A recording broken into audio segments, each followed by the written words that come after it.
Bienvenue au Polysécure épisode technique. Je suis accompagné de Clément. Bonjour. Ça va bien? Ça va bien, super. Aujourd'hui, on va aborder le Credential Access volet Azure, parce qu'il est quand même assez substantiel comme chose, étant donné que Microsoft a mis énormément d'énergie dans le passé et encore maintenant sur tout le volet de gestion de ses entités, sur maintenant ce qu'on appelle Entra, et probablement qu'à un moment donné, ils vont rechanger de nom encore une fois, là, parce que Microsoft aime vraiment beaucoup ça, changer les noms de temps en temps pour mélanger les gens. Donc, je vais te laisser commencer avec ça. Il y a beaucoup de définitions parce qu'il y a beaucoup de concepts et beaucoup de choses qu'on doit maîtriser pour comprendre toutes les facettes de la gestion des identités ou toutes les entités au niveau de Entra, puis de comment on peut justement en arriver à exploiter et arriver à aller plus loin avec ça. Donc, absolument. Donc, comme l'a dit Nicolas, oui, on va réduire seulement à Azure. On fera un épisode spécial GCP AWS. C'est assez conséquent déjà, je pense, au niveau d'Azure. On parle de Credential Access, donc on est sur la technique, sur une tactique plutôt, vraiment à la fin. On va avoir différentes techniques, justement. Donc, on suit toujours un peu le MitraTack framework. On arrive à la fin un peu du cycle de vie de l'attaque, on va dire, de la kill chain. Et puis, c'est important, je pense, de définir déjà même credential. On entend quoi par credential? Parce que on verra, en fin de compte, au travers du podcast, on a vraiment plusieurs types de credentials qu'on va pouvoir récupérer. Autant on a des mots de passe, donc du password, du clear text vraiment simple. On aura aussi des certificats qu'on va pouvoir abuser. On aura aussi des tokens de toutes sortes, access token, refresh token, primary refresh token, on va un peu les définir, voir ce que c'est. Et puis on aura aussi, on parlera à la fin de Golden SAML Attack, donc on aura aussi des tokens SAML. Donc là aussi c'est quelque chose qu'on va voir. Donc on a vraiment un ensemble, un compte de credentials en fait qu'on va aller targeter en tant qu'attaquant. C'est pour ça que c'est intéressant de faire un épisode uniquement Azure, Credential Access, parce qu'il y a pas mal de choses à voir, je pense. Ce qu'on pense en premier lieu quand on pense à Credential Access dans Azure, puis je pense qu'on va parler de ça dès le début, comme ça on va un peu se mettre ça de côté après puis se dire ok, on l'a vu, c'est tout ce qui est les services classiques un peu pour de la gestion des secrets. Donc notamment dans Azure, c'est le Azure Key Vault qui va permettre en fin de compte de gérer en fin de compte nos secrets, nos credentials dans Azure de manière en fait sécurisée. Donc techniquement là, si on assume qu'on a des droits quelconques sur un Key Vault, en reader ou autre, ou qu'on est global admin puis qu'on se donne des droits spécifiques, savoir que le Azure Key Vault, ce qui est compliqué en plus, c'est que on peut à la fois utiliser des permissions Azure AD, mais à la fois on peut aussi définir sa propre role-based access finalement dans Azure Key Vault. Donc on a le choix de se dire, on peut être global admin par exemple et ne pas avoir accès au Key Vault parce qu'on est en airback sur le Key Vault et on a des droits encore spécifiques autres dans Key Vault. Il a sa propre IAM entre guillemets. Donc imaginons qu'on ait des droits suffisants. Le Key Vault va nous permettre tout simplement d'aller lire ce qu'il y a dedans, de dumper des secrets, des certificats. La limitation qu'on aura sur de la récupération de credentials dans Key Vault, c'est tout ce qui est private key. On ne pourra pas aller récupérer des private keys, on pourra aller récupérer des public keys, mais c'est déjà intéressant. Donc l'attaquant va peut-être se dire, bon, je vais aller target du Key Vault, à savoir qu'honnêtement, ça peut être quelque chose qui est intéressant dans une kill chain à la fin, mais moi, c'est pas vraiment en tant qu'attaquant ce que j'irais privilégier, parce que d'une, ça va assumer des très très hauts niveaux de privilèges au niveau du cloud, on va laisser beaucoup aussi de login, puis on va voir à côté de ça que on peut faire plein d'autres choses qui potentiellement peuvent être intéressants, créer de l'impact aussi. Je parlais tout à l'heure de services comme Key Vault qui permettent de stocker des identifiants. Là, on va parler d'un autre service qui ne permet pas de stocker des identifiants, attention, mais qui parfois est utilisé pour stocker des identifiants. C'est le Azure Storage. Donc là, c'est tout ce qui va être, par exemple, les blob storage, dans lequel on va stocker en général des objets, des images ou autres, dans lequel on retrouve parfois, et on a des incidents de sécurité aussi dans lesquels on voit que tu as des blob containers qui contiennent des creds, des keys ou autres, ce qui évidemment n'est pas le but ultime normalement du storage account. C'est pas bon. Moi, je l'ai jamais vu dans le réel, ce genre de choses-là, mais j'ai bien ri quand tu l'as mis dans les choses, parce que je peux pas imaginer que des gens aient eu cette idée-là, mais en même temps, tout est possible. C'est ça. Et l'idée aussi de se dire, c'est que dans un storage, parfois, on a par exemple des choses comme des fichiers de config qui sont backup avec des creds dedans. Donc en vrai, quand on parle de creds aussi, on parle pas forcément de creds en clear text, vraiment le mec il a créé son il a créé un Excel, il a mis un Excel avec tous ses creds du domaine interne, par exemple. Non, mais parfois, c'est juste des fichiers de config, de la backup, des fichiers de log un peu trop verbeux, dans lesquels on va potentiellement retrouver soit du token, soit même un cookie, par exemple, des choses comme ça. Donc ça, c'est intéressant pour un attaquant d'aller un peu regarder sur tout ce qui est storage. Après, c'est très, c'est très time consuming, c'est-à-dire qu'on va vraiment passer beaucoup de temps aussi. Le storage, si on prend un storage de config ou de log, ça peut vite être des semaines à parser. Donc, est-ce qu'on a vraiment envie d'aller partir là-dessus? On l'a vu dans l'épisode précédent, on peut utiliser des outils, comme par exemple l'outil Trufflehog, qui permet d'aller un peu chercher de l'entropie au sein de fichiers pour aller déterminer si par exemple il y a une clé privée qui est présente ou il y a un token, des choses comme ça. Ça peut être intéressant, par exemple. Après, ça va aussi mettre pas mal de logs, on va dire, parce qu'on va devoir aller dumper, un peu dumper les storage. Nous, on l'a fait chez des clients, par exemple, où on fait du purple team. On dump des storage et on dump des grosses données, en fait, un gros montant dans le storage pour voir, genre, si ils ont, par exemple, un flag qui dit, ah bah non, c'est pas normal, je sais pas, aujourd'hui, j'ai dumpé 25 gigas de ce storage-là de production ou de développement, est-ce que c'est normal ou pas?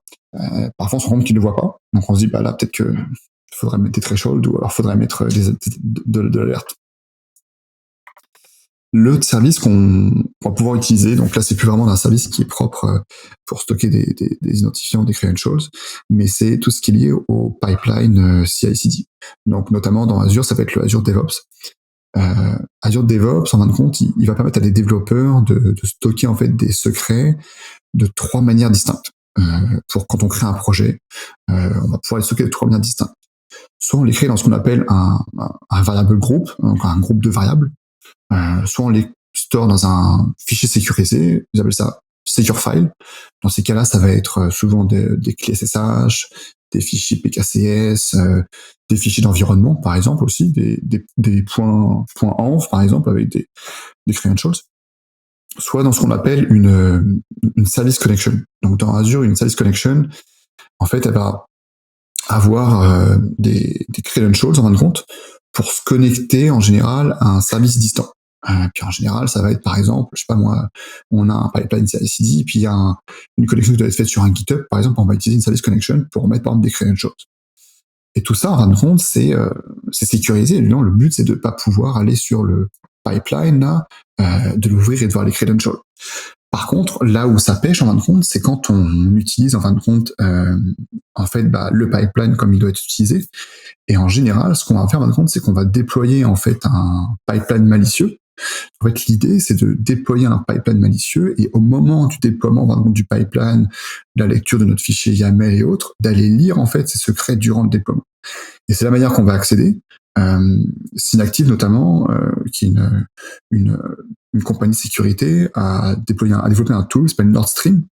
Et c'est un tool, justement, qui va nous permettre, en fin de compte, d'aller, justement, déployer, en fait, des pipelines malveillants, un petit peu, comme ça, pour aller lire des secrets en fonction de ce qu'on veut targeter. Soit des variable group, soit des secure files, soit des service connection. Et en fait, on va déployer le pipeline dans l'environnement CI/CD. Il va aller récupérer les secrets ou les credentials qui nous intéressent. On donne bien évidemment les credentials qui nous intéressent, le fichier qui nous intéresse. Et ensuite, il va aller delete le pipeline qu'on a créé. Donc, il y a une sorte d'effacement un peu des traces pour l'attaquant. C'est intéressant. Mais c'est vachement intéressant parce que si on compromet un pipeline CI/CD, parfois, soit on arrive à du supply chain attack où on a peut-être accès à un autre environnement Azure, par exemple, chez quelqu'un d'autre, parce qu'on déploie des outils, soit on a accès à un logiciel qu'on déploie quelque part, ou à un soft, soit on a accès tout simplement à, par exemple, d'autres services hors Azure, comme, je sais pas moi, du GitLab, du Bitbucket, du GitHub ou autre. Ça peut être pas mal intéressant quand même. Si on parle ensuite de services aussi pur Azure, dans lequel on peut aller un peu chercher des credentials, on a tout ce qui va être lié au déploiement. Dans Azure, on a ce qui s'appelle communément les templates ARM. Et en fait, les templates ARM vont permettre, en fin de compte, de déployer, en fin de compte, une configuration, une VM, par exemple, ou peu importe, ou même un resource group, au travers d'une template qu'on a définie. L'enjeu qu'on a, c'est qu'en général, en fait, dans ces templates, on a la possibilité de définir des mots de passe pour déployer, par exemple, une VM Windows, déployer un compte sur la VM Windows. Et ce qu'on va faire, justement, c'est ça. C'est aller, justement, tenter de chercher maintenant dans ces templates ARM des identifiants. Donc, par exemple, quand on déploie un nouveau groupe de templates, on a un ressource groupe dans lequel on va le déployer. On va déployer avec un nom bien précis. Mais nous, en tant qu'attaquants, je pense que ce qui nous intéresse, c'est toutes ces templates ARM qui sont en fin de compte des fichiers JSON, en fait, dans lesquels potentiellement peut y avoir des secrets qui sont utilisés. En général, justement, il y a des bonnes pratiques qui, normalement, doivent être utilisées pour éviter de mettre du hard-coded credential, parce que c'est vraiment, en fait, l'enjeu, en fin de compte, c'est ça, en fin de compte, c'est au même titre comme quand on a des mots de passe dans du code, en hard-coded, c'est une mauvaise pratique. Bah, ça va être la même chose dans les templates ARM. Parfois, on va retrouver aussi des credentials hard-codés, en fin de compte, dans les JSON templates, qui vont être utilisés pendant le déploiement. Donc, en fait, on peut aller un peu checker un peu l'historique, un peu des déploiements, et se dire, est-ce que dans l'historique des déploiements, des templates ARM, il y a un mot de passe? C'est très simple. On va juste aller sauver, en fin de compte, tous les templates qu'on peut retrouver avec les droits qu'on a. Et puis, on va aller parser. C'est du gros grep, là, un peu sale. Pareil, on peut utiliser Trufelog, comme on l'a dit tout à l'heure, pour éventuellement identifier des chaînes de caractères avec beaucoup d'entropie. Mais sinon, c'est du grep. Donc, si vous grepez sur password et que vous avez rien, peut-être que le mot de passe, c'était welcome. Bon, voilà. C'est un petit peu vous et votre chance. Mais c'est ça l'idée. C'est un point, en fait, je pense, pour un attaquant qui peut être intéressant. C'est un point à regarder, un point d'attention à checker si on a des droits justement assez élevés pour aller checker les templates ARM. On continue un peu sur toujours service Azure. Donc là, on est toujours vraiment dans Azure. Là, on a un compte, parce qu'on verra tout à l'heure, on accède à des credentials tout à l'heure, on verra, mais on est cette fois-ci position domaine interne, on est on-premise. Là, on est toujours Azure AD, Azure RM, on est dans le cloud. On a ce qu'on appelle des Managed Identity. On en a parlé dans les épisodes précédents. Les Managed Identity, ça sert à donner une identité à un service Azure. Par exemple, une App Services, un Service Principal, une VM, un Azure Kubernetes, une Logic Application, une Function Azure, peu importe. On utilise un service, mais le service, faut qu'il ait une identité pour s'identifier et pour fonctionner. Puis en général, parfois aussi, ça va permettre à ce que on dise, par exemple, la fonction Azure, elle a telle managed identity, elle a telle identité, et telle identité, par exemple, a les droits d'aller lire dans le key vault, par exemple, un secret à un moment donné. Donc ça nous sert aussi, puisqu'il faut qu'on puisse auditer, authentifier et autoriser, en fait, des ressources Azure. Si on prend l'exemple de la VM ou de la fonction, par exemple, on a ce qu'on appelle aussi une instance metadata. On en a parlé dans les épisodes précédents aussi. On appelle ça IMDS. C'est en fait une IP non routable, en fait, qui est joignable depuis une VM Azure ou une fonction. C'est la fameuse IP en 169.254.169.254. Et via cette IP-là, en fin de compte, on va pouvoir aller récupérer des secrets. Donc, dans le cas d'AWS ou de GCP, on va récupérer des access tokens.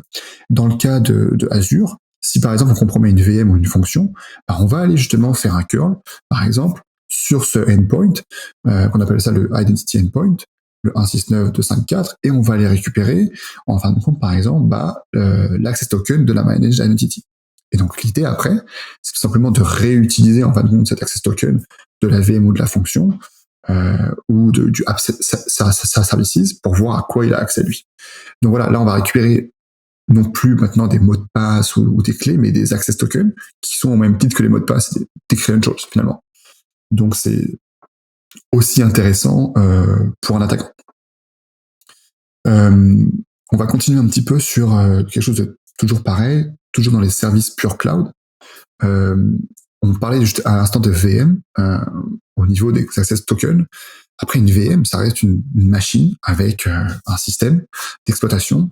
Si on a du Linux, on aura un fichier /etc/shadow avec les mots de passe hachés dedans, des comptes locaux. On aura, si on a un système Windows, ce qu'on appelle la base SAM, Security Account Manager, ce qui est la database un peu des comptes locaux de la VM Windows. Mais si on prend l'exemple uniquement de Windows, qui est un peu plus complet, je trouve, que Linux, on peut être en mesure d'avoir un accès à la VM. Si on est par exemple contributeur sur une VM Azure, on a accès en exécution. On peut exécuter des commandes en tant que système. Donc on n'a pas besoin d'avoir forcément un global admin, un contributeur suffit. Bon, ce qui est déjà un compte assez élevé quand même, mais un contributeur suffit. Et une fois qu'on a un accès à une VM, ou qu'on a compromis une VM, par exemple, qui était exposée en externe, je sais pas moi, il y avait une vulnérabilité sur la VM, sur un service, on l'a compromise, on peut donc d'une part, premier élément qu'on va faire un dump classique de la base SAM pour récupérer potentiellement les hash des comptes locaux. Donc là, on va aller récupérer notamment le hash intéressant du compte administrateur local, le RID 500. Donc là, c'est intéressant parce qu'on va récupérer un hash qui a pas mal de droits sur la machine. Mais on va aussi éventuellement checker à différents endroits. Une machine Windows, c'est très intéressant parce qu'une fois si on a les droits à mine, par exemple, on peut aller checker ce qu'on appelle le LSA Secret, LSA pour Local Security Authority, qui est en fait une sorte de stockage à un compte de secret utilisé très souvent par des comptes de services ou des services sur la machine Windows qui sont stockés en fait en registre. Une fois qu'on est admin, on a la possibilité d'aller chercher ces secrets LSA et potentiellement d'utiliser d'autres services ou d'élever nos privilèges ou de faire du mouvement latéral. C'est intéressant. Après, ce qui est marrant, c'est que je parle de élever ses privilèges, faire du mouvement latéral, puis on a l'impression qu'on revient un peu en arrière. C'est un peu l'idée aussi. C'est ça. On revient sur les vieilles techniques. Puis d'ailleurs, c'est que ce qui est important, c'est qu'il faut s'en souvenir. Il faut pas balayer comme les vieilles techniques comme ne fonctionnant plus. Tout ce qu'on faisait sur site, dans un certain nombre de circonstances, on peut réutiliser tel quel. Le cas du LSA est un très bel exemple dans lequel il est largement utilisé dans les attaques sur site, justement pour aller voler le cache des mots de passe qui passent sur la machine, notamment. Et de le faire des mouvements latéraux. Donc, on leur retrouve exactement le même niveau de stratégie. Là.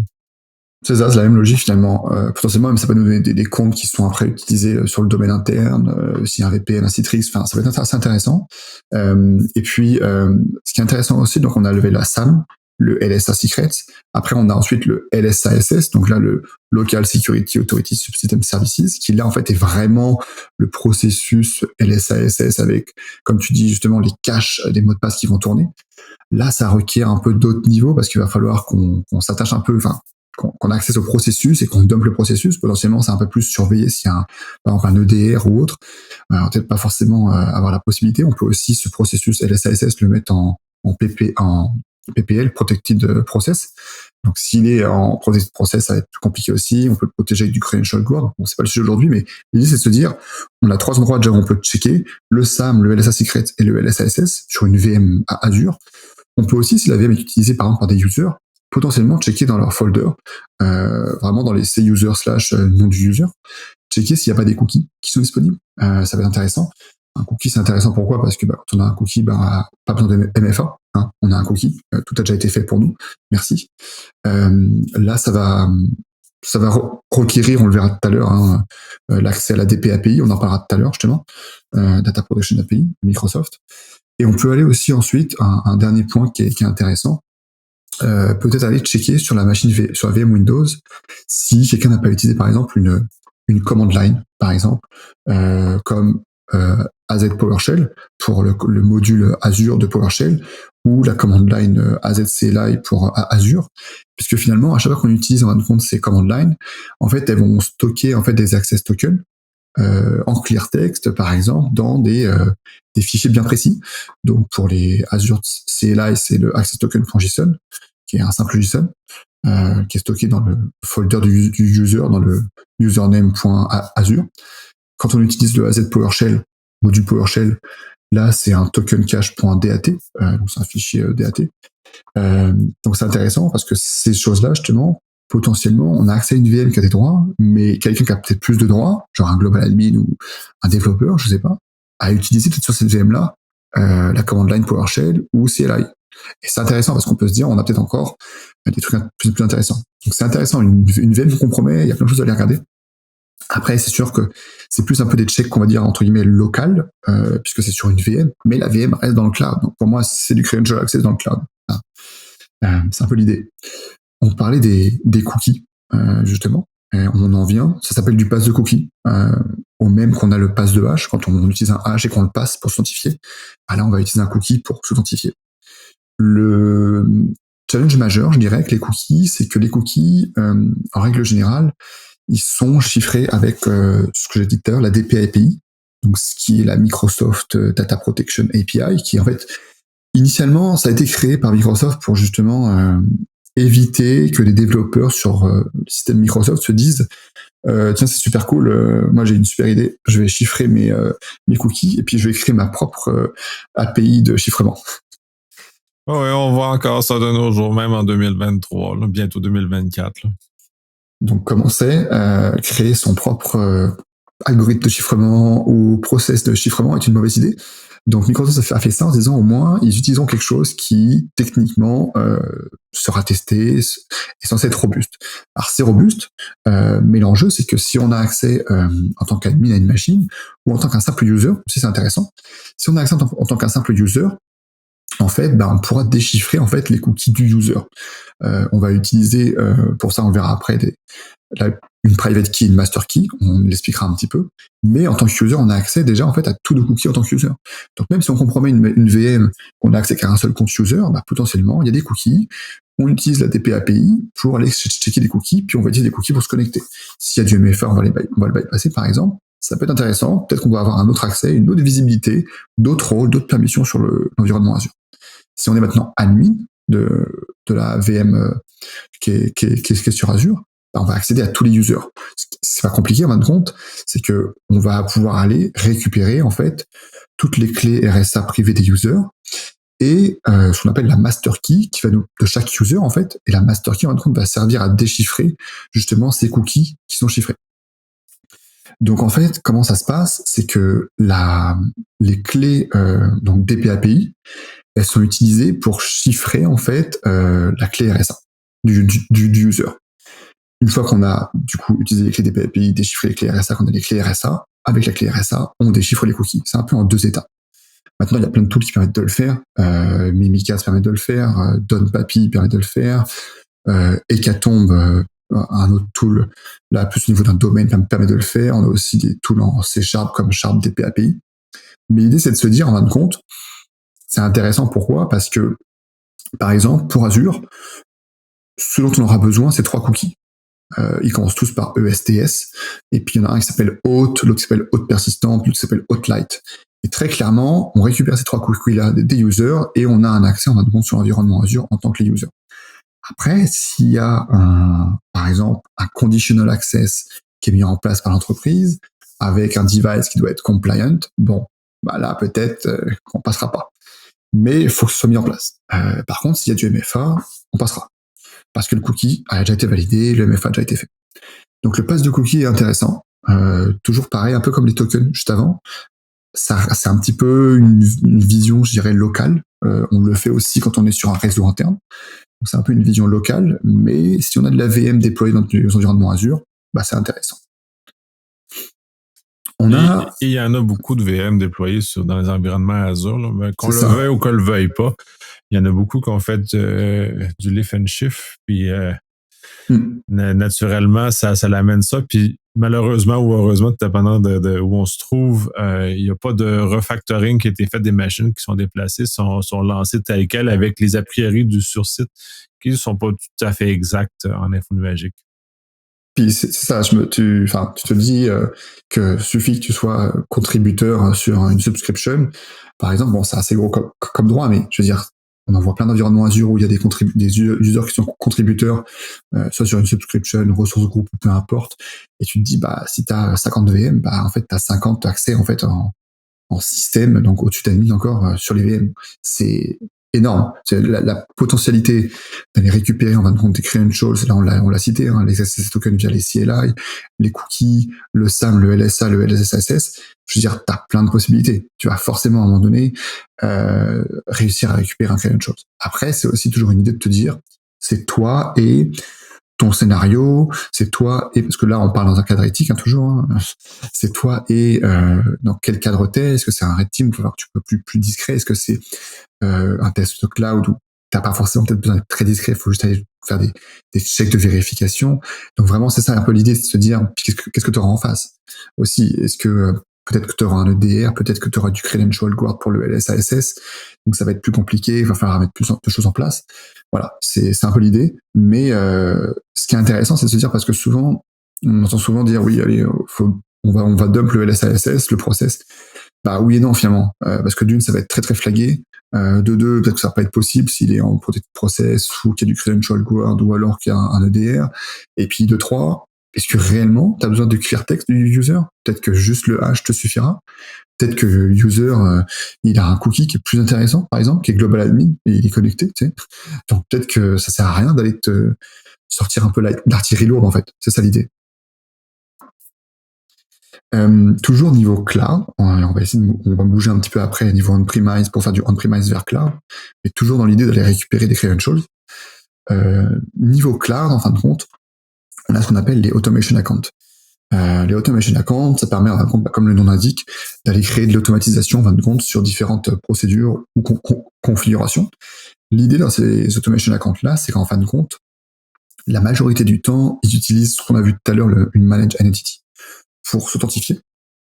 Et en fait, l'idée, c'est un peu comme pour le pipeline, en fait, CI/CD, Azure DevOps, c'est un peu la même idée, c'est qu'on va pouvoir aller récupérer ces managed entities, mais pas aussi facilement que ça.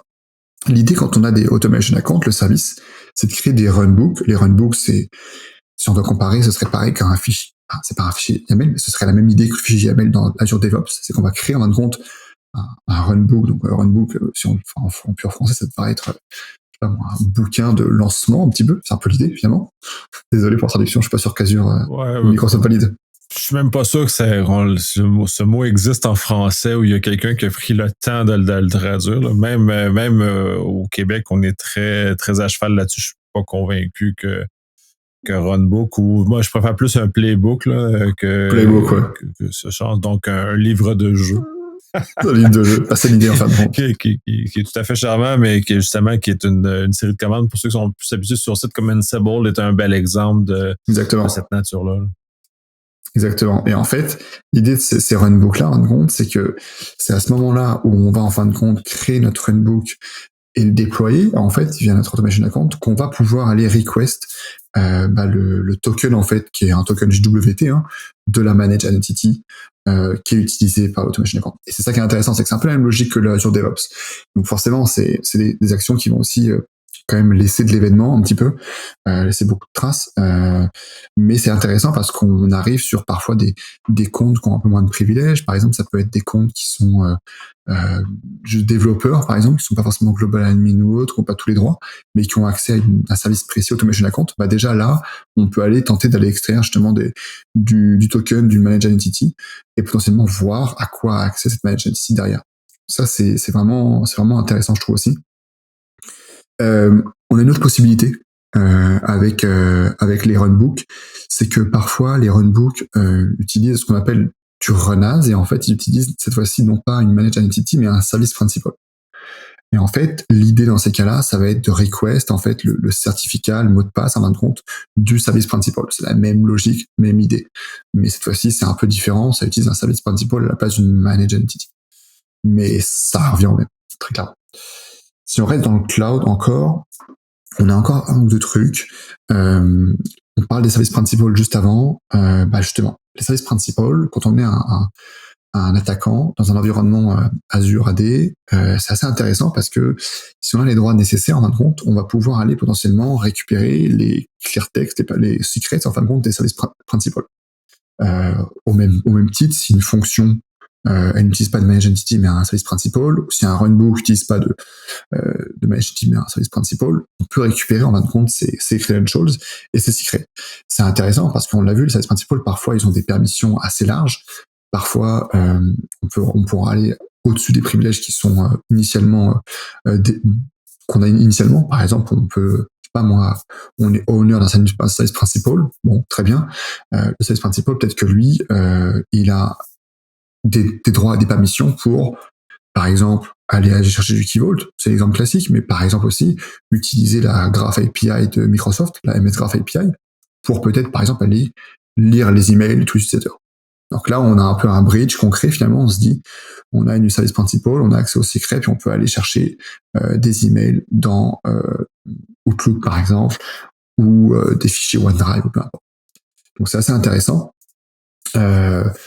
Là, c'est assez, au niveau de tooling, c'est assez simple, entre guillemets, je dirais, parce que à partir du moment donné où on a les droits nécessaires pour request les services principaux, les mots de passe, on va pouvoir en fait tout simplement utiliser de la Azure CLI ou des fonctions, de la module PowerShell, C'est plutôt cool.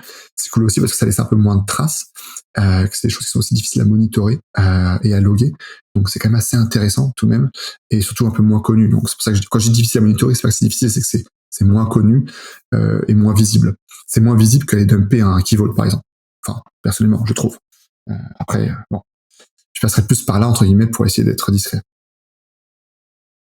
Oui, absolument. De toute façon, c'est un peu l'objectif d'éviter de faire du bruit, là, parce que là, c'est sûr que dans un contexte de test, c'est drôle, là, mais dans un contexte réel où les attaquants sont là, eux autres ne veulent pas faire du bruit, ils veulent aller plus loin. Et notamment, justement, bon, passer par des techniques moins connues, puis la façon dont tu le mentionnes aussi, c'est très important. Comme sont moins connus, sont moins surveillés, donc il y a plus de probabilité qu'on puisse passer à travers les mailles du filet sans que le red team, le blue team, excusez, viennent nous intercepter puis viennent nous couper les accès et arrêter notre fun. C'est l'idée, exactement. C'est exactement lié. Je vais finir sur un dernier service qui, pour moi, est intéressant en termes d'accès à des identifiants des credentials. Ça paraît un peu logique en même temps aussi. C'est Intune. Bon, bah là, après, on a c'est des gros droits. Hein. Faut être soit Intune administrator, soit global administrator. Mais Intune, c'est intéressant parce qu'en fin de compte, Intune, il va accéder aux machines virtuelles et il va pouvoir run des scripts PowerShell ou Bash en tant que système ou route sur ces autres-là. Et c'est intéressant parce que on peut imaginer, en général, ça va demander à créer un script PowerShell, par exemple, puis après à le déployer sur un ensemble de machines. En général, ce qu'on fait, c'est un peu en deux étapes. C'est soit on fait un peu le bourrin, on crée un script PowerShell et puis on déploie sur toutes les machines. C'est-à-dire qu'on prend le groupe vraiment, toutes les machines, on déploie sur tout le monde. Soit on se crée un petit groupe dans lequel on assigne 4-5 machines, par exemple, et on run en fait notre script PowerShell justement à ce moment-là. En général, Intune, c'est l'agent qui est déployé sur les VM. Si je dis pas de bêtises, normalement, il doit runner au redémarrage ou si on redémarre le service. Donc, et ça nécessite quand même un prérequis qui est que le système redémarre. Mais c'est intéressant parce que au même titre que quand on a accès à une VM dans le cloud, on peut aller récupérer la SAM database, le LSA secret et le SASS, ou même les cookies. Bah, c'est la même logique en fin de compte. Là, on va exécuter des commandes en PowerShell, mais on peut aller exécuter autre chose par la suite, hein, c'est juste la commande initiale, sur une machine physique. Enfin, physique, sur une machine physique, on entend peut-être une VM ailleurs, hein, sur du on-prem, mais pour moi, je parle physique, c'est que, voilà, sur une machine, finalement, et on va récupérer, en fin de compte, des credentials à ce moment-là. L'enjeu, c'est qu'on n'a pas trop de contrôle sur c'est-à-dire qu'on n'aura pas de retour direct, hein, c'est plus fait pour lancer des choses en background, un peu comme de la GPO un petit peu. On aura du log, évidemment, si la tâche est bien lancée, mais en général, il va falloir qu'on utilise un autre moyen pour récupérer cette information. Donc, en général, on parle de out of band, OOB, par exemple, pour récupérer. Par exemple, on peut après décider de, je sais pas moi, extract les hashes de la SAM database en base 64, puis l'extract vers un serveur DNS externe. Mais il faudra trouver un autre moyen pour aller récupérer un peu cette info-là. Mais c'est une des possibilités, Intune console, pas forcément non plus, je dirais, c'est pas le truc moi que j'irais privilégier en premier, mais dans une kill chain, c'est intéressant. Dans des tests aussi de Purple Team, par exemple, c'est intéressant d'aller tester justement, ok, j'ai un script malveillant PowerShell dans mon Intune, à tous les combien je fais une revue de mes scripts PowerShell qui run. Est-ce que les VM qui sont dans mon Intune, elles sont compliant par exemple, elles ont potentiellement un EDR, un antivirus. Comment ça s'est géré à ce niveau-là quand c'est Intune qui run le script, justement, au niveau de mon EDR? Est-ce que j'ai une détection qui est suffisante? Est-ce que j'ai une visibilité qui est suffisante pour être en mesure aussi de répondre à l'incident? Pas seulement de le détecter, mais de dire, ah, oula, ça vient de Intune Agent, il faut que je remonte dans mon Azure, c'est-à-dire que quelqu'un a écrit un script malveillant, c'est-à-dire que quelqu'un a les droits pour le faire. C'est-à-dire que je suis mal quand même parce que, on s'entend, hein, il est Intune Administrator ou Global Admin. Donc on n'est pas en bonne position. Ouais, puis de ce que j'ai vu, on met beaucoup moins d'énergie à protéger le Intune administrateur, si on veut, qu'on va mettre d'énergie à protéger le global admin. Donc, c'est un droit qui est distribué beaucoup plus largement et de façon peut-être un peu moins bien contrôlée en général les organisations, sans mesurer les impacts que ça peut avoir, parce qu'on a des a priori de tu vois, c'est juste les postes de travail, c'est pas grave. La réalité, non, parce que tout ça a changé maintenant. La portée d'Intune est très, très large et c'est toujours le premier le premier point d'appui, puis ça, je suis un peu malheureux, les organisations ne l'ont pas compris. Les attaquants, ça fait déjà longtemps qu'ils l'ont compris, puis là, on remonte à au moins 5 ans, si c'est pas plus, qui prennent le poste de travail comme premier pas vers un pivot vers l'intérieur. Ben là, si on a un admin Intune qui est compromis, ben le pivot vers l'ensemble des postes de travail se fait beaucoup plus facilement parce qu'on a l'ensemble, on contrôle tout, là. C'est ça, mais tu as vraiment bien dit en plus, c'est que en plus de donner un accès à des credentials, par contre, ça donne aussi un accès à du on-prem, c'est-à-dire que t'as vraiment ton lien en fait entre guillemets entre je dirais entre la fiction et le monde réel, quoi. T'es un peu en mode ok, je suis dans le cloud, tu vois, mais ok, moi, je sais pas, imaginons que je veuille accéder au réseau interne, ce soit ça l'objectif de mon red team parce que je dois accéder à un fichier sur un file share. Bah, j'ai vraiment mon lien ici en fait, c'est là, il est là, ma passerelle est là, tu vois, c'est ça qui est intéressant. C'est vraiment ça. Il y a un article qui est très bon de SpecterOps justement là-dessus, je crois Andy Robbins, qui s'appelle This from Above. Donc c'est la mort venue du dessus. Et c'est un peu ça l'idée, en fin de compte, c'est un peu de se dire, entre guillemets, comment tu prends accès depuis le cloud vers justement ton environnement on-premise. En parlant d'on-premise, on va passer maintenant sur on-premise, c'est-à-dire qu'on va toujours parler de credential access, toujours relié au cloud, à Azure, mais cette fois-ci, on va prendre une position différente et on va assumer qu'en tant qu'un attaquant, on a soit accès à une machine, soit on a accès à, on verra tout à l'heure, un serveur ADFS par exemple, pour citer quelques services intéressants, mais par exemple, donc on va commencer par une machine. On va commencer à bas au niveau des privilèges, enfin bas. Un peu, enfin, avec droit quand même, hein, mais on va commencer avec un accès sur une machine physique. Désolé, j'ai machine physique, ça peut être des VM, hein, mais en fait, quand je dis machine physique, c'est parce que, genre, c'est pas du serverless, quoi. C'est pas une Azure Function. Voilà, c'est ça que je veux dire, en fait. T'as accès à un noyau, quoi. En clair. Donc, on va commencer avec un truc assez classique, mais pas forcément très connu. C'est que beaucoup d'organisations, pas toutes, mais beaucoup d'organisations utilisent Office, Office 365 notamment. Et Office 365, en fait, c'est super intéressant parce qu'il utilise, en fait, lui, des access tokens. Access tokens qui permettent d'avoir un accès, deux types de tokens, le access token et le refresh token. Le refresh token est valable en général plusieurs mois, je crois que c'est 3 mois, et il permet de redemander, en fait, des access tokens qui sont valables beaucoup moins longtemps. Je sais plus combien de jours c'est, mais l'idée, c'est de se dire, quand on a un access token, du coup, ça équivaut à avoir un cookie, un petit peu. L'access token, c'est du JWT en général. Donc on a un pattern, j'en parle, c'est intéressant, c'est important pour le comprendre. On a un pattern pour les tokens JWT qui est reconnaissable. Un token JWT, ça commence toujours par EY, J majuscule, 0, EX. Ce pattern-là, reconnaissable pour les tokens JWT, va nous servir. Pourquoi ? Parce que quand on a une application Office 365 qui tourne sur notre PC, dans la majorité des cas, en compte, imaginons qu'on soit admin de la machine ou qu'on ait un user avec suffisamment de droits, qu'on trouve une privesse sur la machine locale. En fait, l'idée, c'est d'aller collecter les tokens JWT depuis un processus Office en train de tourner. Parce que le processus Office, lui, quand tu fais un save dans ton Word, par exemple, et que tu vois que tu es connecté en tant que clémentcruchet@compagnie.com, il y a bien un moment donné où il a besoin de ton clémentcruchet@compagnie.com pour sauvegarder, avoir ton identité, valider ta licence.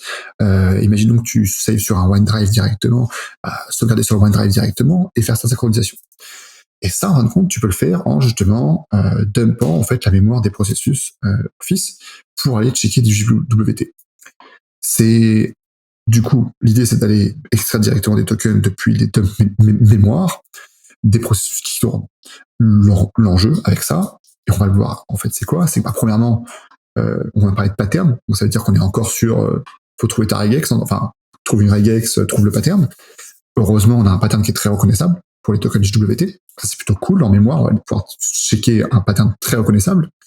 En plus, les tokens JWT, ils ont une structure, c'est du bas 64 divisé en un peu 3 sous-types qui sont le header, le payload et la signature. Chacun bas 64 séparé par un point. Donc, on a vraiment une structure très reconnaissable. Par contre, on n'a rien qui nous dit que le token JWT va être intéressant, d'une première part, et va être valide. Ça va être après à toi en tant qu'attaquant d'aller checker. Par contre, ce qui est très important pour le token JWT, c'est qu'il y a différents champs. Dans le token JWT, c'est du base64, donc on peut le débas64 et on a accès au token JWT. Et on a ce qu'on appelle en JWT, on a un claim, ce qu'on appelle, c'est en fait un paramètre en fait qui s'appelle AUD. AUD, c'est pour audience. Et là où c'est intéressant, c'est qu'en fait, il va nous falloir, nous, des JWT, avec une audience qui nous intéresse. Et l'audience, c'est quoi? C'est en fait ce à quoi le token JWT a accès.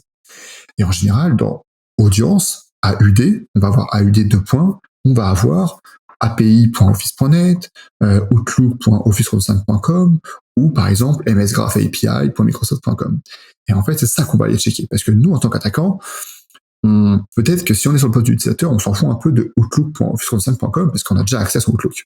Nous, ce qu'on veut peut-être, c'est de dire, on veut un JWT peut-être qui soit intéressant et qui ait par exemple accès à de la Graph API. Parce que peut-être que la Graph API, on pourra aller faire plus de choses. Par exemple, aller voir un peu du Azure AD, aller voir des ressources Azure.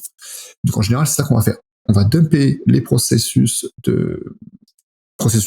on va dumper la mémoire des processus Office et on va aller chercher pour des patterns qu'on reconnaît, JWT, et checker pour des audiences précises.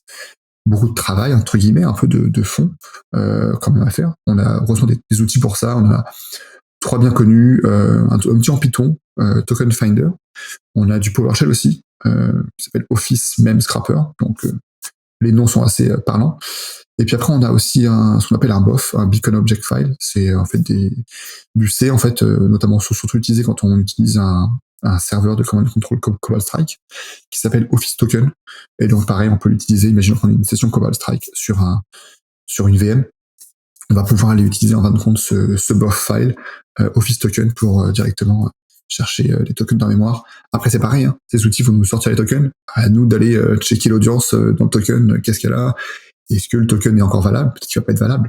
Mais en tout cas, c'est des techniques utilisées pour aller chercher du credential, qui est assez intéressant, je trouve, et qui change un peu, puisque là, on va aller dumper des processus Office qui potentiellement sont quand même peut-être moins monitorés que quand tu vas dumper un processus LSASS qui gère tous les secrets.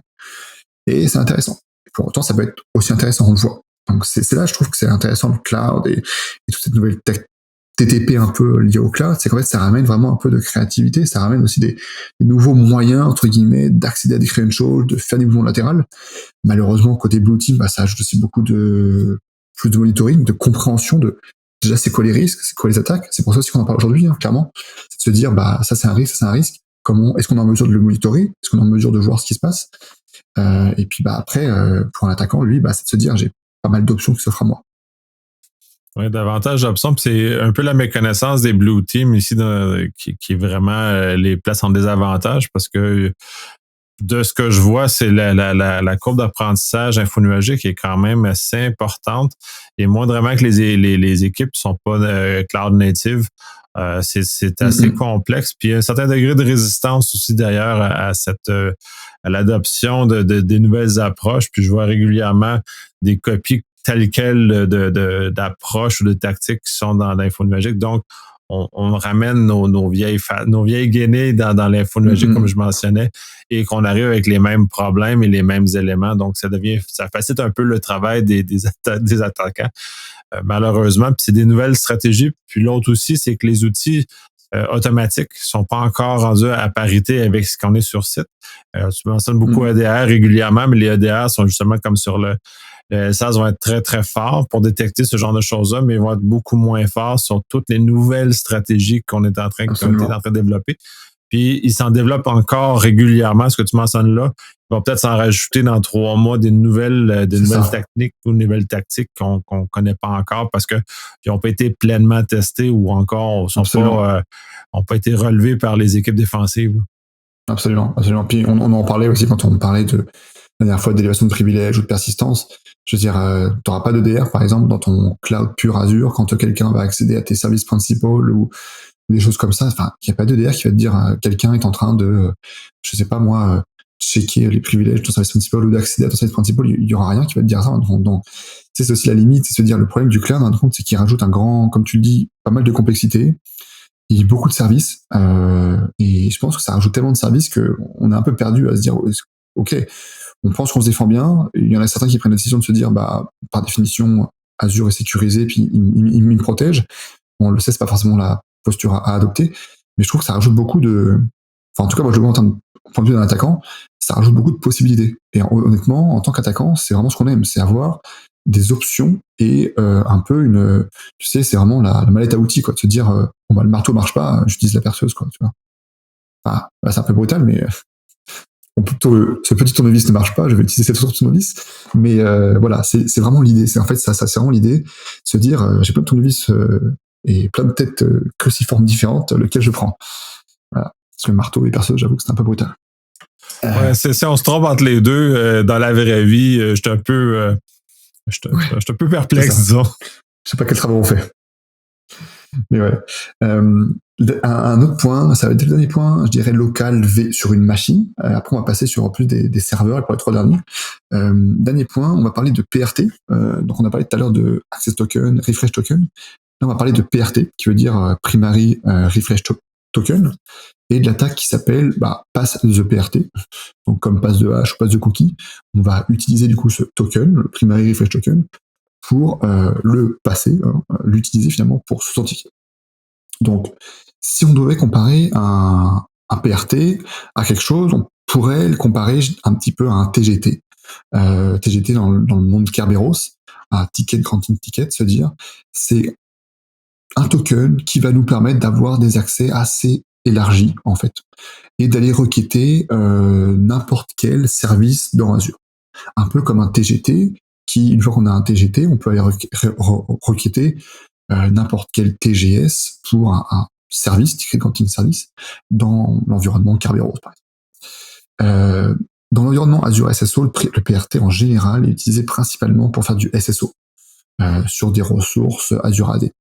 Donc, initialement, c'est ça. En fait, c'est utilisé pour faire du SSO. Le PRT, en fin de compte, ce qu'on fait en général, c'est qu'on l'utilise pour, par exemple, quand on a un device qui est join à notre Azure, eh ben, on le sait pas, mais on utilise un PRT en fin de compte pour s'authentifier. Le device est join, il est compliant. Derrière, en background, il y a un PRT qui va être utilisé, qui va s'authentifier. Et en fait, dès qu'on va accéder à notre Teams, notre Office, notre Azure, on va pouvoir faire du SSO justement via ce PRT, et à chaque fois, en fin de compte, ce PRT va être en mesure d'utiliser en fin de compte un token, un cookie, en fin de compte, propre à ce service-là qu'on a requêté en fait. Donc l'idée, c'est de se dire, c'est intéressant pour l'attaquant, parce que si on arrive à dumper et récupérer ce PRT, on pourrait faire des choses intéressantes. En fait. Donc là où je l'ai mis un peu plus au niveau de complexité juste après, c'est que le PRT, il est stocké dans le processus LSASS, donc forcément pas mal monitoré. Il est valide, c'est important aussi de dire, 14 jours. Par contre, tant que tu utilises ton device, ton laptop, il est continuellement renouvelé. Tant que tu t'identifies, par exemple, quand tu t'identifies sur ta VM Windows, tu fais une notification, tu t'identifies directement sur Azure, ton PRT est renouvelé. Donc, première complexité, c'est que il est au sein de LSAS. Il peut aussi être protégé par un TPM éventuellement. Ça peut rendre la chose un peu plus compliquée. C'est pas toujours le cas et c'est pas le cas par défaut, mais je préfère le dire. Donc l'idée, c'est de se dire, on va aller extraire le PRT du processus LSAS, mais le PRT va pas être suffisant. Il faut aussi qu'on extrait ce qu'on appelle une session key. Et en fait, pour la session key, pour extraire cette session key, on va avoir besoin, on en a parlé tout à l'heure, de la DP API. Et on va avoir besoin de la master key de l'utilisateur. Puisque la session key, elle est chiffrée avec la master key. Une fois qu'on a du coup notre master key, on déchiffre notre session key. La session key déchiffrée, on va obtenir ce qu'on appelle une clé dérivée en fait pour le PRT et le contexte. On va ensuite créer donc avec du coup notre session key déchiffrée et notre PRT, donc les deux éléments cryptographiques, on va créer un cookie qu'on appelle le PRT cookie en fait. Et c'est à ce moment-là que le cookie, on va lui demander, en fait, justement, ça va être un JWT à la fin qu'on va obtenir, et c'est là qu'on va lui demander justement le service sur lequel on veut accéder. En fait, l'audience, on en parlait tout à l'heure, qu'on veut mettre dans le JWT. Et c'est intéressant parce que ce PRT, il va être, surtout sur machines qui font du SSO, il va être déployé, il est valable 14 jours. Si on dump le PRT et la session key, on a un bon moyen de persistance, puis on va aller pouvoir justement récupérer accès à des services. C'est un peu pas ça l'idée. L'idée aussi, c'est de se dire, une fois qu'on utilise ce PRT cookie, on va être authentifié en tant qu'utilisateur, sans avoir à connaître leur mot de passe, et sans avoir à gérer non plus de MFA.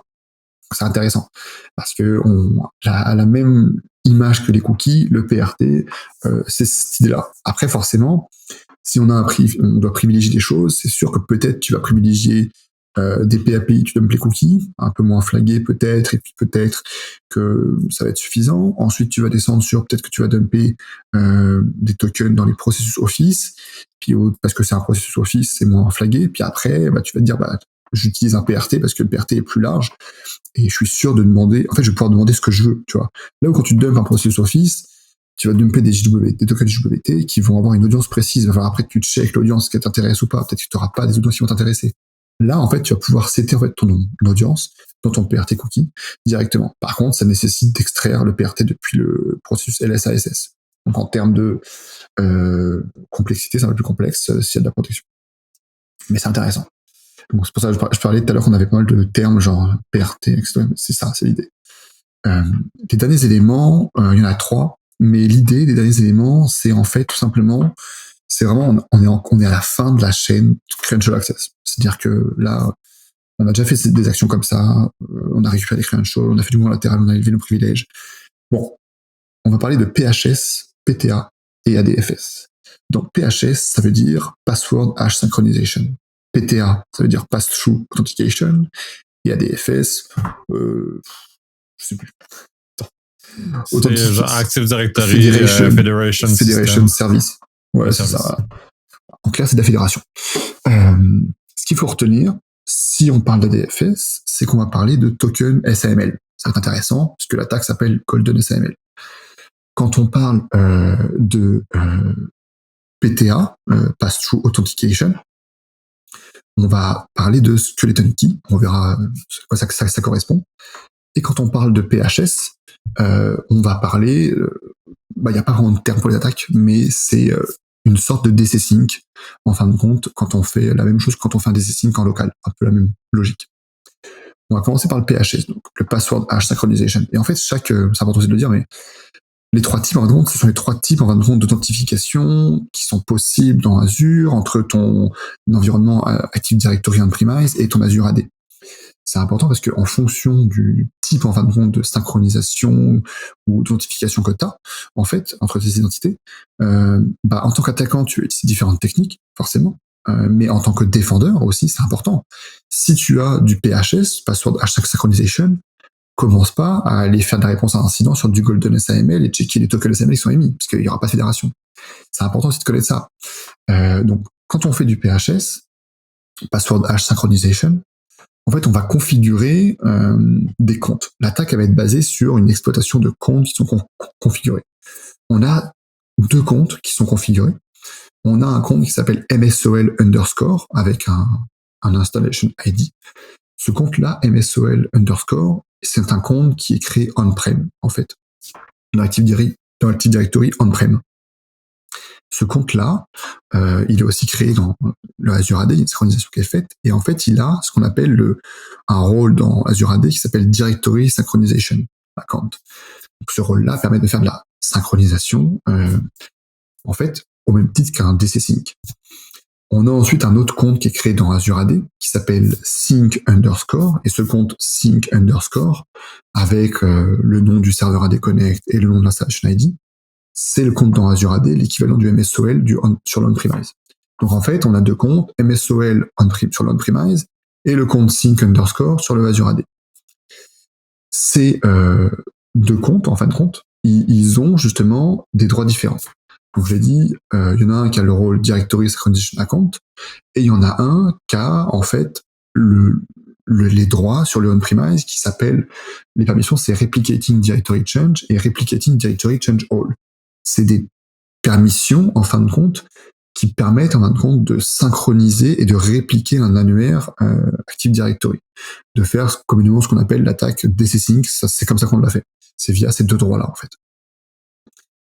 L'enjeu de ces 2 comptes, en fin de compte, c'est que ce sont 2 comptes privilégiés, forcément, et que les mots de passe de ces 2 comptes qui sont privilégiés sont stockés dans un serveur SQL sur le serveur Azure AD Connect. Donc on a notre serveur Azure AD Connect. En général, c'est un serveur qui est séparé de notre domaine contrôleur. C'est mieux, d'ailleurs. je crois même que de toute façon, tu me bats, t'es obligé. Mais, faudrait que tu vérifies. En tout cas, t'as ton serveur Azure AD Connect. Donc, quand t'es sur du on-premise, t'es en interne, t'as compromis le domaine interne, tu te dis, moi, j'aimerais bien accéder à des credentials et aller dans le cloud. C'est du credential access pour bouger dans le cloud, par exemple. Et toi, ton serveur AD Connect, une fois que tu l'as identifié, si t'es domaine admin, par exemple, tu auras accès, tu te connectes. Les admins, en fin de compte, vont pouvoir extraire, en fin de compte, les mots de passe de ces comptes privilégiés, ces deux users privilégiés, en fin de compte, MSOL et Sync, en clear text. Donc, on peut utiliser différents tools. Tu as la suite de tools qui s'appelle AAD Internals, qui est plutôt très cool. PFA, ça a été fait par Nestor, son nom de famille, mais en tout cas, un chercheur en sécurité, c'est vraiment sympa. C'est une suite de tools en PowerShell pour tout ce qui est lié à Azure et Azure AD. Pour faire à la fois de la reconnaissance, du blue team, mais aussi du red team, des choses offensives. On peut utiliser aussi très simplement Mimikatz. Mimikatz a une option aussi pour aller justement chercher les creds directement MSOL et Sync underscore.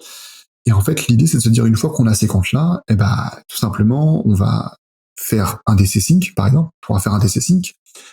Si on a le compte MSOL, il a les droits de DC Sync, donc on va pouvoir faire un DC Sync sur, par exemple, tout le Active Directory on-premise. On peut, en fait, parce que j'ai dit tout à l'heure qu'on était par exemple domaine admin, mais on peut estimer que, par exemple, on a juste compromis le serveur AD Connect. Par exemple, on n'a pas de domaine admin. On a 150 serveurs, on a compromis que le serveur AD Connect, parce qu'on l'a moins protégé, parce qu'on l'a pas dit que c'était, par exemple, un tiers 1 comme un DC devrait être, alors que ça doit être un tiers 1.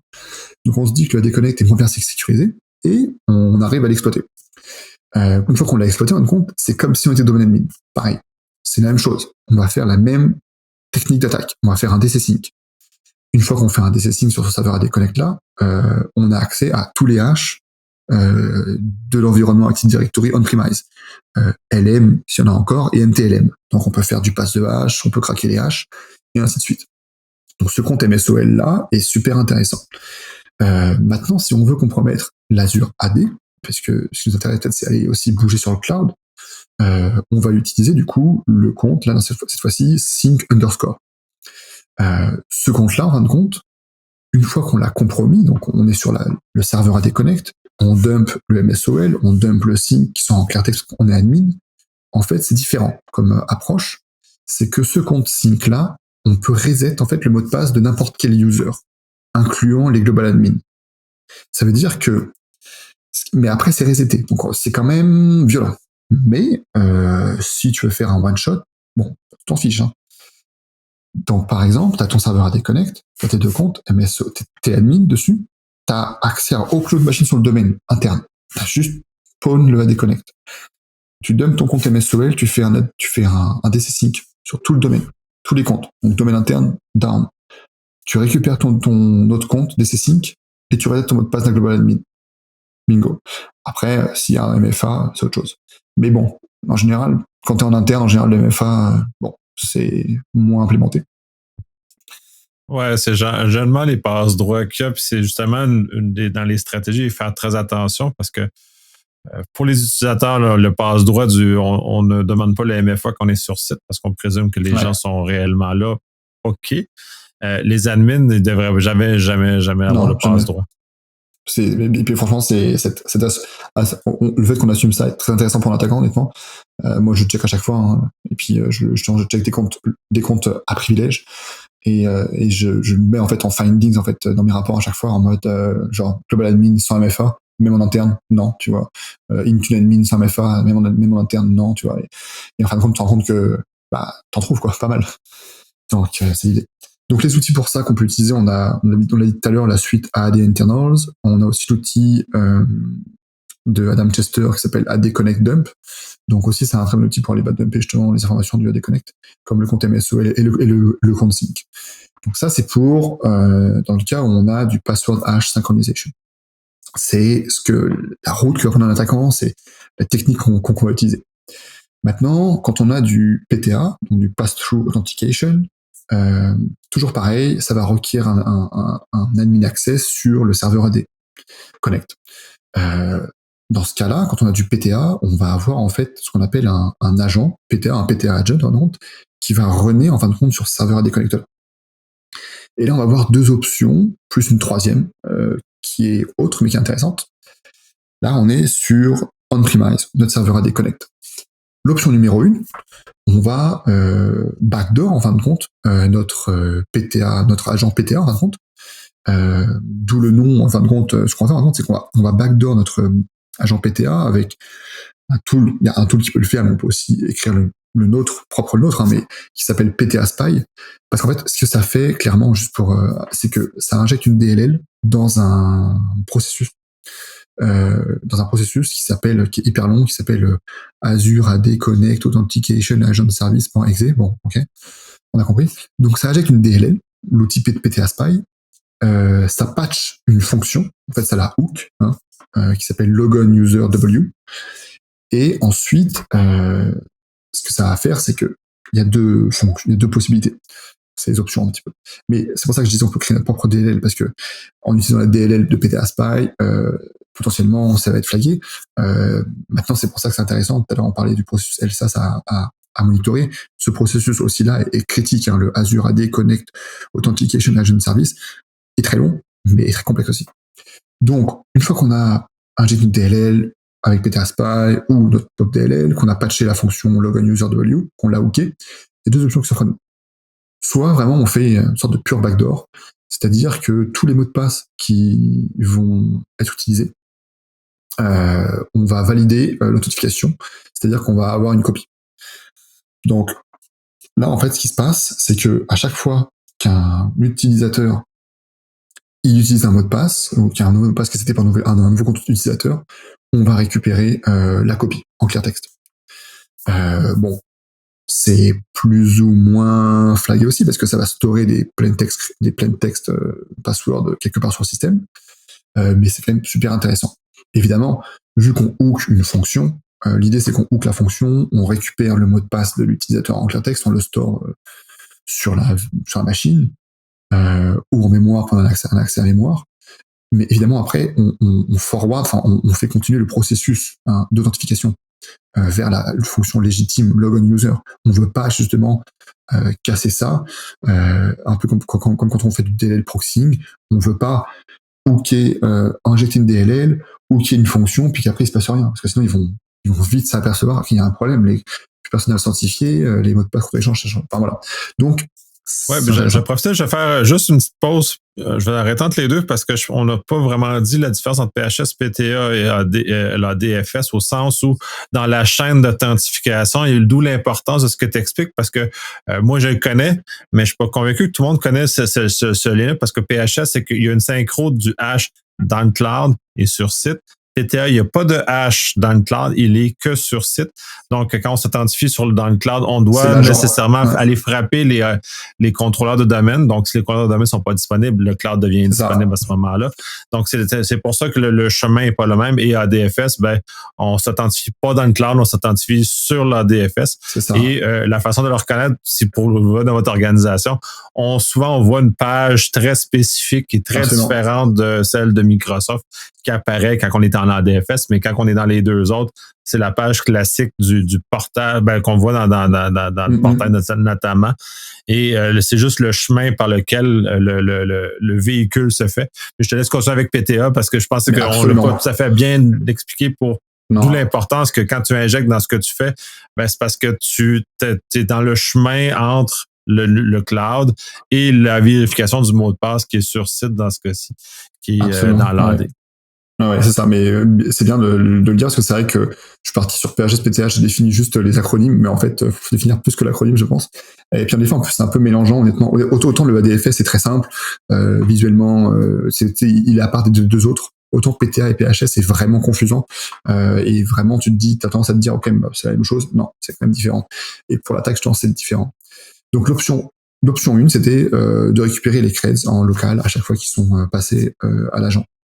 Maintenant, l'option 2, c'est de se dire, en fin de compte, on va assumer que n'importe quel password qu'on va rentrer pour n'importe quel user est valide. C'est-à-dire que on backdoor on injecte notre DLL, on backdoor la fonction, et en fait, c'est d'où le nom de Skeleton Key Attack, qui finalement, Skeleton Key, ça réfère à passkey ou passe-partout finalement, ce qui est qu'en fait, n'importe quel mot de passe va passer.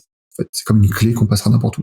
Donc, on va pouvoir utiliser n'importe quel compte et s'authentifier avec n'importe quel compte et ça va fonctionner avec n'importe quel mot de passe. Ça, c'est plutôt très cool.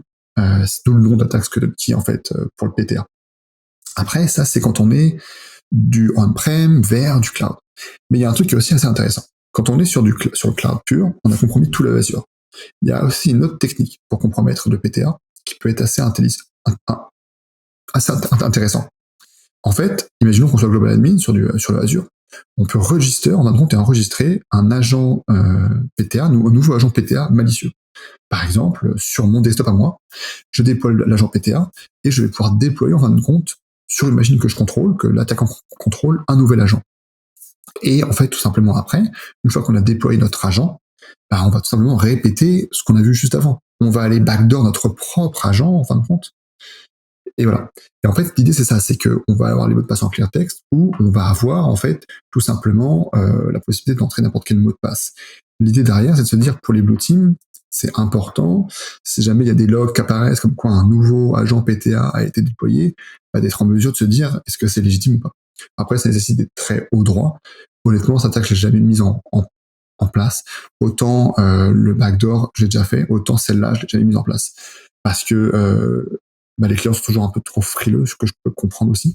Mais en soi, c'est pas grand-chose, c'est juste tu déploies un nouvel agent et il va servir de référence en fait pour l'authentification. En fait. C'est un peu comme un DC Shadow. C'est comme quand on fait un DC Shadow, c'est qu'on copie un domaine controller et on en déploie un autre pour récupérer en même temps les authentifications et faire un DC sync après, par exemple. C'est un peu la même logique, mais avec un agent PTA. Enfin, moi, je le vois comme ça, en tout cas. Mais honnêtement, cette attaque est assez intéressante. Moi, je l'ai mis en place, mais je suis intéressé. J'ai vu 2-3 blog posts dessus, mais c'est pas trop connu. La dernière attaque, toujours pareil, donc là, ça va être sur du ADF cette fois-ci. C'est un peu similaire, ça s'appelle Golden SAML. Golden SAML, ça fait penser à Golden Ticket. Et en fait, c'est vraiment la même chose. Sauf qu'à la place d'utiliser un ticket Kerberos, on va utiliser un token SAML. Dans ce cas de figure-là, en fait, c'est soit on utilise des tools déjà faits, soit on fait du pur PowerShell, qui est aussi possible. Ça requiert par contre d'être domaine admin. Et l'idée, c'est d'aller extraire en fait deux clés, deux matériels cryptographiques, qui sont un token, qui est un token X509, en fait, qui est utilisé par l'ADFS, le serveur ADFS, pour prouver qui il est, en fait, pour prouver son authenticité à l'application qui nous authentifie, parce qu'en général, on va sur Office, par exemple, on s'authentifie, et en fait, c'est l'application, elle va aller demander à notre ADFS, et est-ce que lui, c'est bien lui, tu sais, genre, et c'est lui, l'ADFS, qui va dire, oui, déjà, moi, je suis bien moi, déjà, première étape, hein. Et puis ensuite, oui, lui, c'est bien lui. Et on va récupérer ensuite la clé privée, qui va permettre, en fait, de déchiffrer, en fait, ce certificat. Donc, c'est pour ça que on décide de domaine admin, le serveur ADFS, c'est un serveur qui est quand même assez critique. Je trouve, de ce que j'ai pu voir, que les serveurs ADFS, en règle générale, sont mieux compris et mieux protégés que les serveurs AD Connect, honnêtement, dans les entreprises internes. Après, c'est juste mon expérience, mais j'ai trouvé que c'était quand même mieux protégé. L'idée, c'est qu'en compte, on va tout simplement aller générer et créer, en fait, notre propre token SAML en le signant avec notre autorité, en fait, et notre certificat ADFS. Et l'idée, c'est que le token SAML, on va le rejouer, soit dans une requête curl, soit directement dans un burp, on va l'inclure dans une requête. Et on va récupérer notre réponse valide de Microsoft qui va dire super cool, merci de te connecter Global Admin par exemple. C'est assez intéressant parce qu'on va pouvoir aller signer n'importe quel token SAML pour n'importe quel utilisateur du cloud. Ce qui est intéressant aussi, c'est que ça bypass tout MFA. Si tu as du MFA qui est en place, ça va te le bypasser. On va pas te le redemander. C'est très intéressant comme attaque. Comme j'ai dit, c'est soit on utilise du pure PowerShell pour aller récupérer ce matériel cryptographique, c'est de certificat, puis cette clé qui chiffre le certificat. Soit on utilise des tools, il y a ADFS Dump, qui est assez connu pour dumper en fait le certificat. Et puis la clé privée, soit on utilise, puis après, sur ADFS Dump, on utilise en fin de compte ADFS Spoof, c'est fait par Mandiant. Et en fait, ADFS Spoof, qu'est-ce qu'il va faire, lui, en fait, c'est que il va générer, en fait, notre token SAML. Donc, on appelle ça une WS Federation Response, enfin WS Fed Response. Et en fait, il va aller générer la réponse SAML, signer avec le certificat, le token SAML, et on va juste le copier après, et puis on va l'envoyer dans notre burst. Donc c'est plutôt cool. Ouais. Puis je vais préciser ton volet pour le MFA parce que aussi ça vient dans la nature du fonctionnement des 3 modes d'authentification. C'est que l'ADFS, c'est l'ADFS qui s'en occupe au complet. Contrairement au PTA, au PHS, c'est partagé entre l'infonuagique Azure et le sur-site, étant donné que dans les cas du PHS et PTA, les mots de passe soit vivent sur un des deux ou vivent sur les deux. Et le MFA est géré généralement par Azure, ou Entra dans ce cas-ci. Contrairement à l'ADFS, où c'est l'ADFS lui-même qui doit gérer son serveur. Ça est un serveur Microsoft pour autant, là, mais qui est quand même la gestion. Fait que si du moment qu'on vole le jeton ou les clés, les certificats essentiellement entre les choses, on a pris l'ensemble du contrôle du chemin d'authentification dans son entièreté. On peut inventer des creds, on peut à peu près pas tout faire parce que Azure va faire confiance aveugle à l'ADFS du moment qu'on a les certificats comme tu mentionnes. Mais c'est des bons chemins, c'est ça, entre on-prem et cloud. Et puis, tu vas vraiment bien noter, quand on fait du PTA, du Pass-Through Authentication, on a beau, je sais pas moi, par exemple, mettre n'importe quel mot de passe pour se connecter en Global Admin, s'il y a du MFA, il y a du MFA, c'est genre, ça va rien changer. Hein. Donc, après, il faut juste espérer que, vu qu'on a fait du Pass-Through Authentication, qu'on a exploité le PTA, et l'agent, on est sur le réseau local. Il faut peut-être après assumer, se dire, allez, potentiellement, il n'y a pas de MFA, tu vois. C'est ça qu'on en parlait tout à l'heure. Mais t'as très justement dit, c'est que si tu as du MFA, derrière, il n'y a que le ADFS où tu vas être plutôt tranquille. Les autres, si tu as du MFA, tu peux te faire bloquer. Donc, puis après, on parle de MFA, mais c'est parce que pour nous, c'est le truc un peu minimum, tu vois. Mais après, tu as tout le conditional access, qui vient en ligne de compte. Tu as tout le fait que ton device est compliant ou pas, ainsi de suite, ainsi de suite, ainsi de suite. Donc, c'est sûr que moi, je trouve que c'est assez intéressant que quand tu es en interne, si tu as compromis un des collègues, par exemple, et puis, je sais pas moi, une workstation ou une VM, c'est vachement intéressant parce que tu utilises la VM pour te connecter, elle va être compliant, ça va être compliant, ça va être de l'interne, tu as des grandes chances de pas avoir de MFA, d'être device compliant, donc ton cred va passer. Mais en effet, ça requiert une étape en plus, je dirais. C'est à peu près ça, je pense qu'on a à peu près fait le tour, en tout cas pour l'instant, aujourd'hui, c'est vraiment aujourd'hui, hein, parce que peut-être que ça évolue, honnêtement ça évolue, moi je trouve extrêmement vite, ça évolue extrêmement vite, beaucoup d'attaques sont sorties, beaucoup de techniques sont sorties, des outils, et je suis assez, ce que j'essaie toujours, c'est d'essayer il y a des choses qui sont très spécifiques cloud, mais j'essaie toujours de me dire, par exemple pour le Golden SAML, j'essaie de toujours penser à des principes qui sont un peu les mêmes sur du on-premise. On peut penser au Golden Ticket. Quand on parle de password hash synchronization avec les comptes MSO et les sync, c'est un peu du DC sync finalement, mais dans le cloud. Tu vois, c'est un peu. Donc t'as vraiment des concepts on sent qu'il y a des concepts qui sont un peu dans la même logique. C'est pas la même technique, c'est pas les mêmes outils. Mais voilà, je trouve qu'il y a vraiment des choses intéressantes à faire pour accéder à des credentials ou utiliser des credentials pour aller ailleurs dans Azure, et c'est assez complet, en tout cas pour un attaquant. Et donc du coup, c'est aussi complet et complexe pour un défenseur. Tout à fait, ça rajoute une couche supplémentaire. C'est sûr qu'on va probablement en reparler à un moment donné parce que ça évolue très vite. Les techniques et les tactiques, eux aussi évoluent, puis il y a beaucoup de recherche qui est faite de ce côté-là parce que c'est la cible première, donc c'est très intéressant, ça va continuer à évoluer. Microsoft aussi va continuer à évoluer dans tout ça. Bien heureusement aussi d'ailleurs, là, c'est une belle course qui favorise dans ce cas-ci la défense plus que l'attaque. C'est une très très bonne chose. Donc ça compléterait ce volet-là qui est quand même assez massif. Puis si vous avez, puis là je reviens, si vous avez des questions, là, c'est sûr je suis en fin d'épisode puis vous n'allez peut-être pas capter des questions, des précisions, des choses comme ça, vous pouvez contacter individuellement ou moi, principalement, si on veut réenregistrer des épisodes, qu'on enregistre des épisodes qui sont spécifiques sur des questions plus précises ou des volets ou des scénarios que vous voulez qu'on explore. Là, c'est toujours, ça alimente nos idées, ça nous permet d'aller plus loin aussi, faire les choses, tout ça. Absolument. Sur ça, je te remercie énormément. Merci à toi. Puis à la prochaine. À la prochaine.